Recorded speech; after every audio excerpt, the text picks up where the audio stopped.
50 లక్షల ఎకరాలు సాగు చేసుకునే ప్రాజెక్టు, ఈ రాష్ట్రానికి ప్రాణనాడి, జీవనాడి పోలవరం ఇరిగేషన్ ప్రాజెక్టు, బహుళార్థ సాధక ప్రాజెక్టు, 960 మెగావాట్లు జల విద్యుత్ వచ్చే ప్రాజెక్టు, ప్రతి సంవత్సరం 3,000 కోట్లు పైగా కరెంటు బయట రాష్ట్రాల నుంచి కొనకుండా మన రాష్ట్రంలో ఐడల్ ఏదైతే జల విద్యుత్ వస్తుందో దాంతో ఇవాళ కరెంటు బిల్లులు పెంచే పరిస్థితి కూడా ఉండేది కాదు.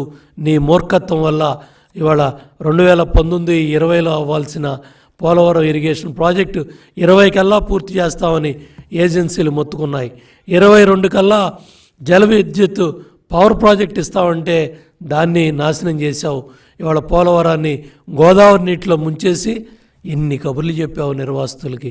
పోలవరం నిర్వాసితులకి నువ్వు చెప్పిన కబుర్లు 10 లక్షలు ఇస్తా, 15 లక్షలు ఇస్తా, గతంలో ఇచ్చిన డబ్బులకి ఎకరానికి మళ్ళీ 5 లక్షలు ఇస్తానని చెప్పిన గాలి కబుర్లు ఇవాళ నీ పాదయాత్ర హామీలు, నీ ఎన్నికల హామీలు ఏమయ్యాయని పోలవరం నిర్వాసితులు అడుగుతున్నారు.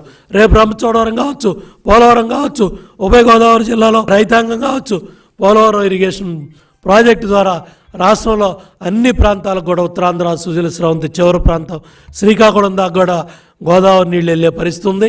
ఇవేమీ కూడా నువ్వు పట్టించుకోకుండా పోలవరం ఇరిగేషన్ ప్రాజెక్ట్ని గాలికి వదిలేసావు. తెలుగుదేశం ప్రభుత్వం అధికారంలో రాకముందు 5% కూడా డ్యామ్ పనులు అవ్వకపోతే దాన్ని 72% తీసుకెళ్ళి 55,548 కోట్లు DPR2 detailed project report 2 DPR2 ఏదైతే ఫైనాన్షియల్ క్లియరెన్స్ తప్ప ఆల్ టెక్నికల్ సాంకేతిక అనుమతులు అన్నీ కూడా ఆ రోజు కేంద్ర మంత్రి గారు గడ్కరీ గారు కూడా నిన్న విజయనగరం జిల్లా వచ్చి ఆంధ్రప్రదేశ్ వచ్చి ఆయన కూడా మొత్తుకున్నారు.